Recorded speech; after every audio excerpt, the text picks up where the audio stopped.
Assalamualaikum warahmatullahi wabarakatuh. Para mahasiswa, dengan semangat pagi, bersua kembali dengan saya Profesor Dr. Ermanto SPD MGum dalam mata kuliah Dialektologi untuk pertemuan yang kelima ini melalui saluran TVT, saluran kebahagiaan para mahasiswa.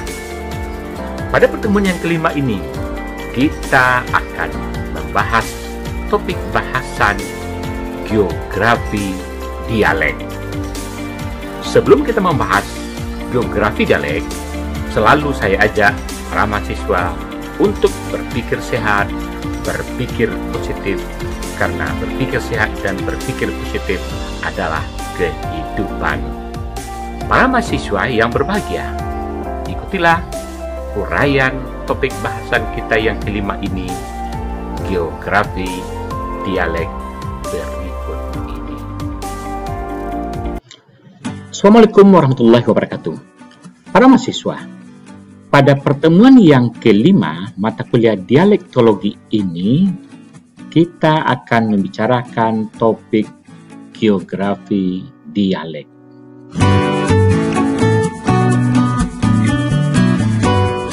Pada topik pertemuan kita yang kelima ini tentang geografi dialek, kita akan membicarakan tiga hal pokok.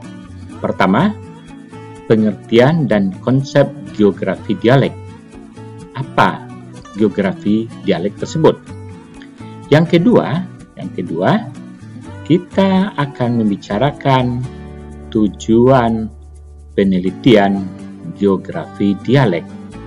Anda nanti bisa melihat artikel jurnal yang memuat hasil penelitian geografi dialek ini.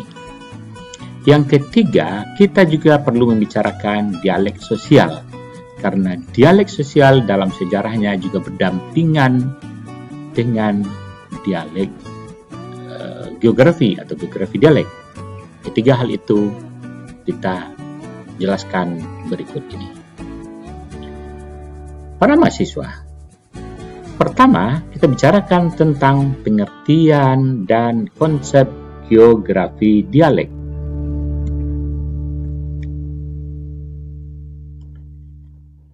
Geografi dialek sering disebut juga dengan dialek regional.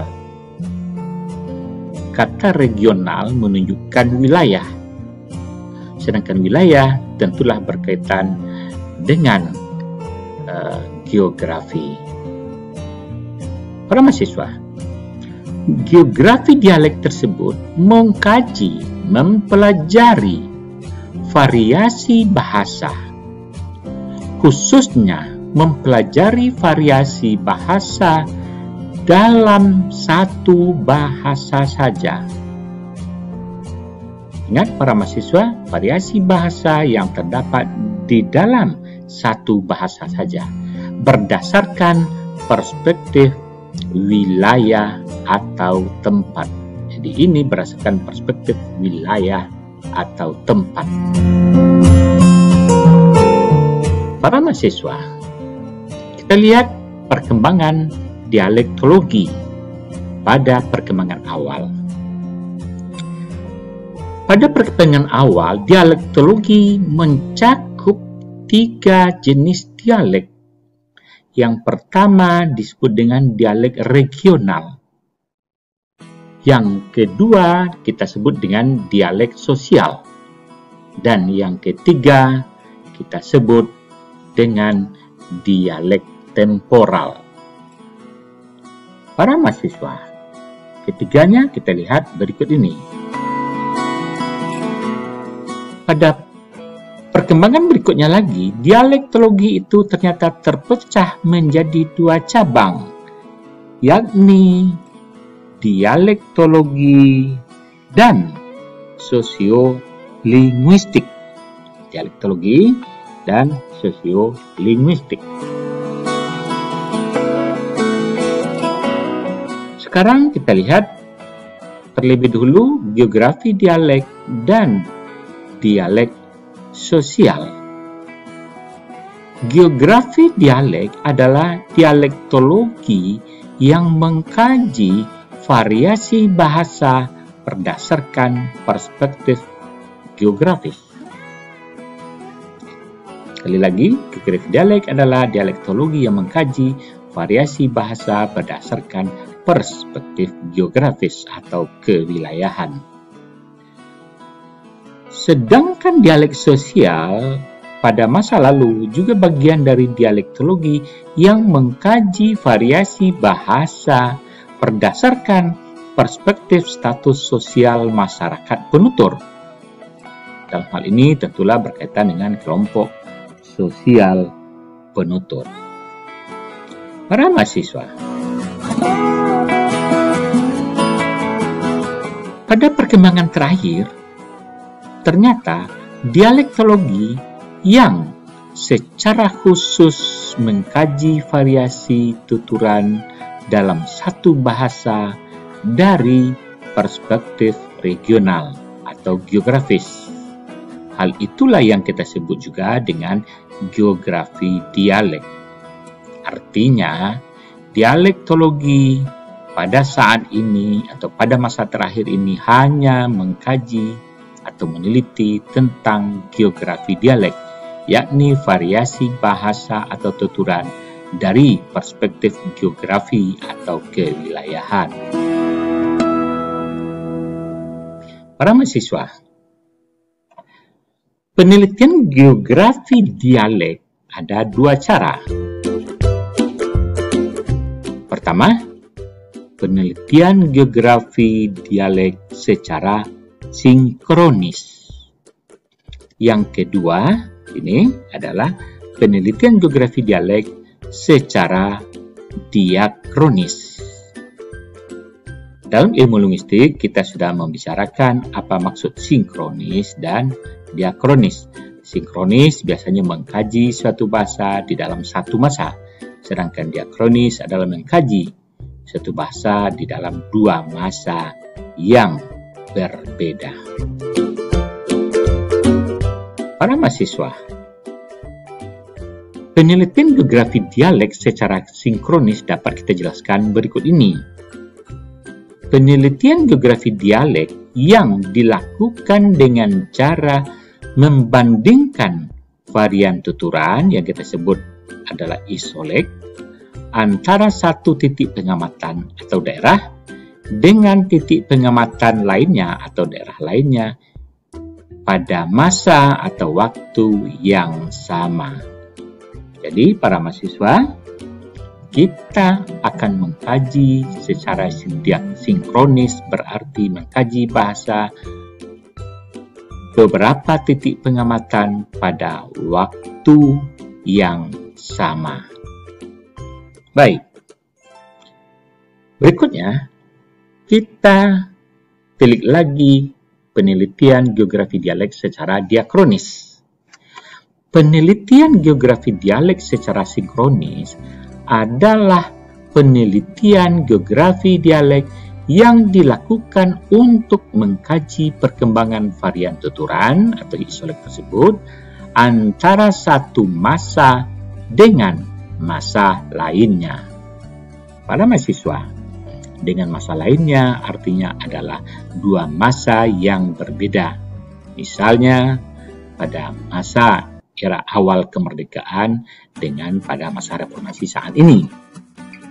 Bisa jadi kalau kita mengkaji bahasa Minangkabau mungkin berbeda pada masa era kemerdekaan, awal kemerdekaan dengan bahasa Minangkabau pada masa saat ini atau era reformasi. Para mahasiswa, artinya ada dua matra kajian geografi dialek. Kajian geografi dialek yang kita lihat dari dua matra ini, yang pertama adalah satu, kajian geografi dialek dengan matra ruang. Yang kedua adalah kajian geografi dialek dengan matra waktu. Ada dialek berkaitan dengan ruang dan ada dialek berkaitan dengan waktu. Baik, kita jelaskan berikutnya. Kajian geografi dialek dengan matra ruang berarti geografi dialek yang mengkaji atau menemukan varian tuturan dalam kurung isolek dalam satu bahasa berdasarkan wilayah yang disebut dengan dialek, artinya matra ruang. Sekali lagi, geografi dialek yang mengkaji atau menemukan varian tuturan dalam satu bahasa berdasarkan wilayah yang disebut dengan dialek. Itulah perspektif atau matra ruang. Berikutnya, geografi dialek yang membandingkan antara dialek yang satu dengan dialek yang lainnya untuk mencari perbedaan dan persamaan tuturan itu. Jadi, dari perspektif matra ruang, geografi dialek ini juga membandingkan antara dialek yang satu dengan dialek yang lainnya untuk mencari perbedaan dan persamaan tuturan. Para mahasiswa, kajian geografi dialek dengan matra waktu tentulah berbeda dengan matra ruang tadi. Geografi dialek yang mengkaji perkembangan tuturan atau dialek dari masa yang satu hingga masa berikutnya, itulah yang atau kita sebut dengan matra waktu tersebut. Artinya pula, geografi dialek dengan matra waktu akan menjelaskan secara perkembangan dialek termasuk turunan dialek dari satu bahasa tertentu. Jadi, dialek dikaji berdasarkan sejarah perkembangan atau perspektif waktu atau matra waktu. Para mahasiswa, berdasarkan matra ruang dan matra waktu tersebut, perbedaan dialek atau tuturan jelas disebabkan oleh faktor demografi, sosial, budaya atau matra ruang, dan sejarah atau matra waktu tersebut. Para mahasiswa, ada beberapa anggapan tentang perkembangan dialek. Yang pertama, perubahan tuturan atau dialek lebih cepat terjadi pada daerah padat penduduk dibandingkan dengan daerah jarang penduduk. Sekali lagi, ada anggapan seperti itu, bahwa pada daerah yang padat penduduk ternyata dianggap lebih cepat terjadi perubahan tuturan atau dialek. Yang kedua, perubahan tuturan lebih cepat mengalir atau mempengaruhi dari daerah pusat budaya ke daerah pusat budaya lainnya dibandingkan dari daerah pusat budaya ke daerah pinggiran. Jadi dialek cepat berubah atau berpengaruh dari pusat budaya ke pusat budaya berikutnya, bukan ke daerah pinggiran. Yang ketiga, juga ada anggapan harus pengaruh perubahan tuturan terjadi dari daerah pusat budaya ke daerah pinggiran. Jadi, bukan terjadi sebaliknya. Yang keempat, ada anggapan migrasi penutur atau masyarakat penutur juga mengakibatkan perubahan dialek. Kalau orang berpindah, maka bisa mempengaruhi perubahan dialek tersebut. Yang berikutnya, yang kelima, komunikasi antar penduduk ketika terjadi saling komunikasi seperti melalui perdagangan juga akan mengakibatkan perubahan dialek. Jadi perdagangan bisa mengubah dialek di daerah tertentu. Yang keenam, ada juga anggapan komunikasi antar penutur atau antar masyarakat penutur seperti melalui perkawinan juga mengakibatkan perubahan dialek.